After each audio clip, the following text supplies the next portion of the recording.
Already, good morning. This is Axel Merk, President and Chief Investment Officer of Merck Investments. It's Monday morning, and I am giving you a little update here of what's happening around the world, my take on the latest and greatest of the virus and implications. One of the things I've been mentioning each time is the 3 month LIBOR rate. That's the intrabank borrowing rate. Those are available, of course, for different periods, from overnight to very long periods. The 3 month rate has been kind of one of the stress indicators in the market, and that is now below 1% at 89 basis points. It was a little bit over one last week and had been in the 120s, 130s before. Historically, that's about 25 basis points over the respective treasury rate. But for reference, the 3 month T-bill is at 10 basis points. So there is still a 79 basis point spread there, which is still a stress level, but it has come down and the trend is in the direction.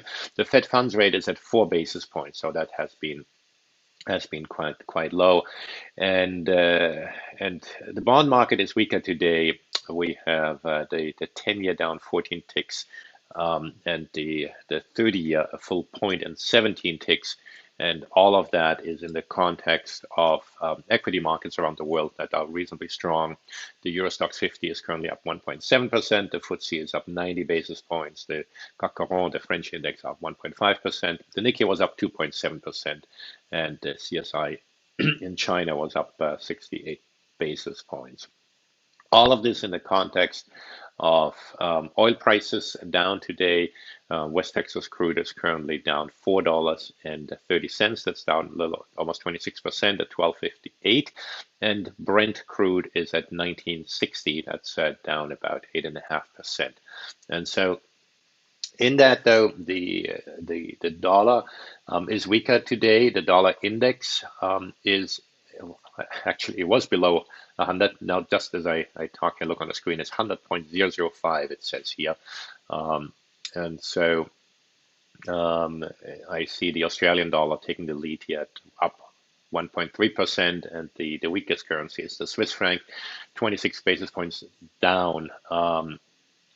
And gold is currently down, it says here 80 basis points. The 1714 down $15 in the spot market, and it is down $5 at 1730 in the futures market. And so that's where we are. The kind of what it all means and so forth. VIX index, by the way, is at 3494, and so we are below 35 on the VIX. The volatility index, and that's obviously historically speaking very, very high, but it is much lower than it has been in recent weeks, and so it's worth pointing out. I see here the South African rand is the strongest EM currency that we have on our main board. We don't have all the currencies on the board, but that's one of the ones we do follow, with the Brazilian real the weakest. And so one of the things been happening over the weekend is that contact tracing apps are starting to make the rounds more broadly. There's obviously the big concern about privacy. People are wondering whether people will embrace these things. And Australia is a larger country that has now, that's not culturally not used to. When Taiwan does it, when Korea does it, many of us here in the US I think, well, they're culturally just, they'll accept it more. So the question is, will a country like Australia, that is considered to be more freedom loving in the sense that they don't really want to give up their privacy, will they embrace it? Well, they released the app yesterday on Sunday, and a few hours ago, apparently they had over 2 million downloads already. And so who knows how far it will go. The tricky point is obviously privacy considerations. To just, from my understanding, these apps do not use your GPS location. What they are based on is based on your Bluetooth. And as you may not be aware, that whenever you log in with your Wi-Fi or your Bluetooth somewhere, people kind of know where you are. Well, they say they won't store your location, but what they can store, and what they apparently are storing, is which other Bluetooth devices you've been next to. And if that other Bluetooth device is another phone of another user who has had who is at some subsequent point known to be sick, then this app will be a tool. And at least in Australia, the question is then where to store the data. Most countries want them stored domestically, and so in Australia, that's obviously in Australia, and where to store the data with one company or with decentralized approach. Australia has them with Amazon Web Services.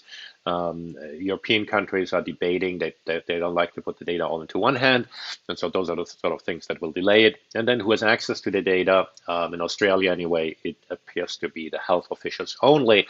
And then I don't know exactly the mechanism. They want to share the data with the provinces in some way. Some provinces in Australia apparently are not on board with this at this stage. So we'll have to see. In practice, this is the question is, of course, how will people behave differently? Um, Bluetooth, and here I'm not the expert on how these work exactly, but from my own experience, Bluetooth these days, the latest generation Bluetooth has quite a range. Um, and so are people going to be afraid of walking anywhere with the other people because being afraid that if somebody 10, 20 feet away from you is walking and it's later that turns out to have been affected, um, will that mean that that you're going to get an alert and you have to self-quarantine for 2 weeks? And so whichever way this goes, my best guess is that these sort of things will be effective as part of a tool set, most notably rapid testing. Rapid testing will be crucial. If an alert flashes up, I want to be able to make a test and go on with my life, I would think, right? Before I drop everything and self-quarantine. The other question is those who have antibodies, hopefully there will be some testing that's reliable soon. Will those sign up for these apps or not? Because it may or may not provide valuable information. And so there, but the short of it is there will be private sector solutions. And if I look at the US, my best guess is it will be a private sector effort. Question is whether, how the data will be stored and whatnot.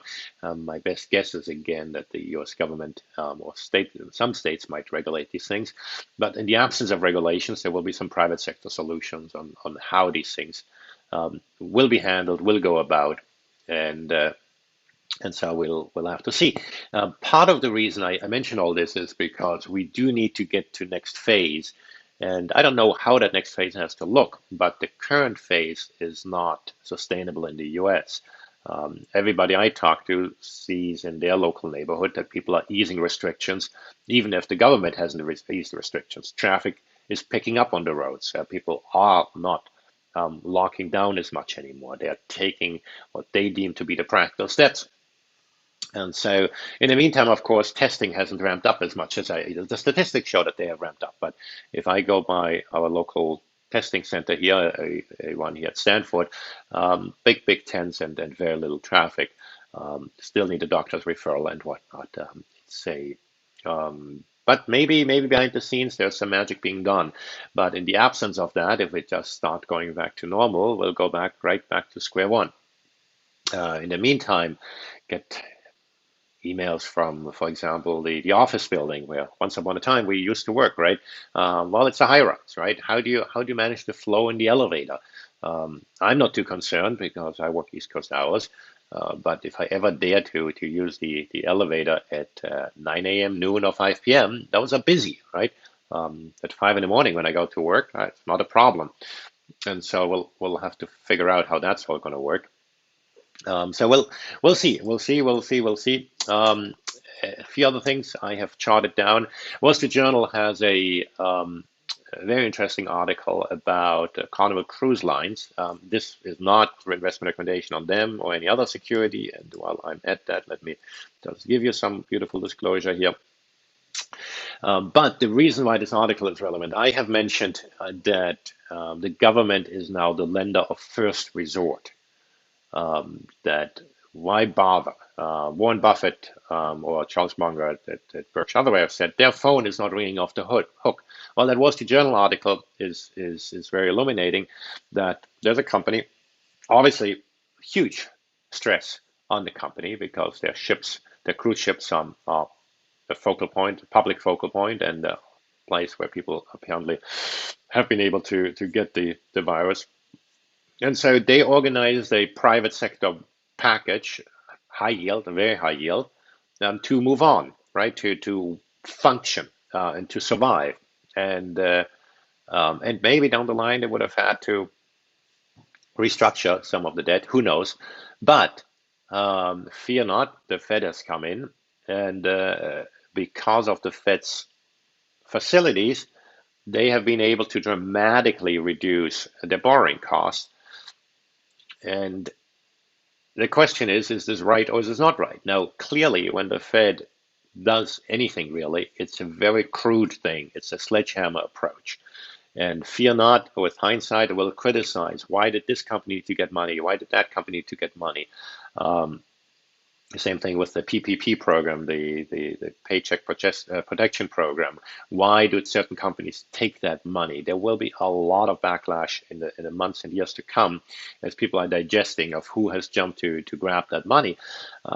Can you blame Carnival for taking the lower borrowing costs? No, of course not. I mean, any company, they also have a shareholder responsibility to do that, of course. What I'm wondering is, what are the implications here for capital allocation? Because those people who would have provided the money and absorbed that risk and being either rewarded for it or lost money with that, those are very important functions in a credit allocation scheme. And and so we have thrown that out of the window for the most part because of the severity of the issue, because of the emergency. And I can sympathize with that on the one hand. On the other hand, I do think we do have to reflect on these sort of things and have a discussion of where do we want this to end, and how do we want this to go. Because ultimately, otherwise, we'll just be pumping up asset prices again. Talking of which, I mentioned everything I think this morning except for the S&P, and S&P futures are currently up 25 at 28.55. And so that will then just reinforce this image that those with the means, the top 1%, is getting rich of this, and the folks who are suffering are the ones at the bottom end of the food spectrum, at the bottom end of the economic ladder.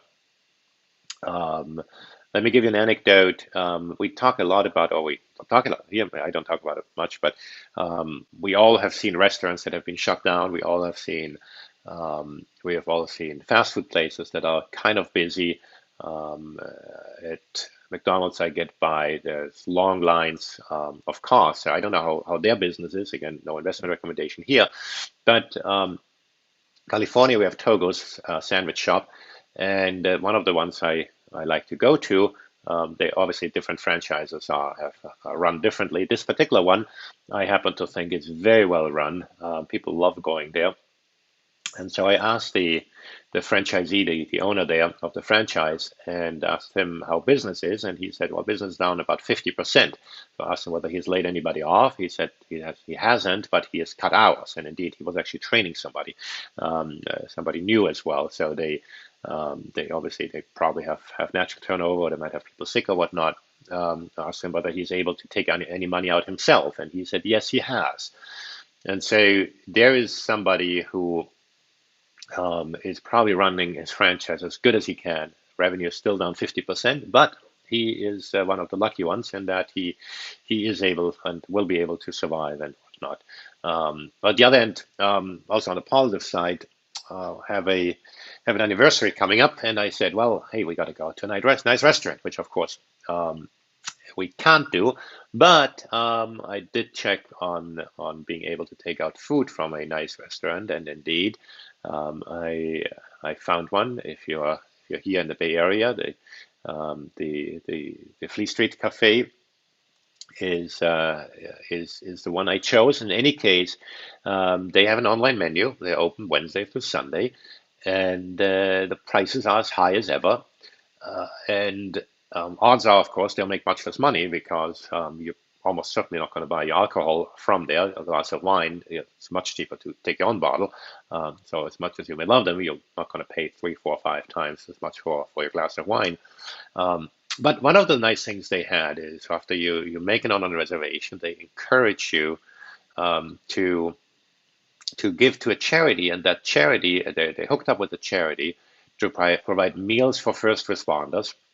And so you feel good giving to a good cause. You're giving first responders, most notably healthcare workers, money, and then they have money to pay for the staff. And in this case, there were two restaurants hooking up, and but this could of course be on a broader scale. So there are people who do very creative things here, even on the on that scale. It doesn't affect obviously the global financial markets, but there are some things that are happening. And so there's when people think about, oh, when is this all going to be over? I don't think this is going to be quote unquote over. We're going to move to new phases, and so we better get ready for that. And it's wonderful to see how kind of some restaurants are able to somehow embrace this. And so we need to be nimble and adjust to this new world and get off our couch, and rather than just thinking, oh, I'm going to be on my couch until this is all over and then I'll go back to my usual life. That's not going to happen. And so for anybody, if you're on your couch, get your butt off the couch and start thinking about how you can do something in this new world. It's of course much easier said than done if you have a job, but short of it is we do need to be able to adjust. Good, good. So this week is going to be a busy week. The Fed is going to come out. The ECB is going to come out. The Fed coming out is probably going to be there's nothing. They've announced everything already, so I don't think they'll have some huge announcement then. The ECB could be more interesting. Um, and then we have some other central banks as well.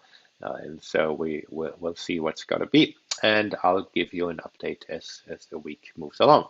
So with that, have a great week. Be safe, and talk to you soon.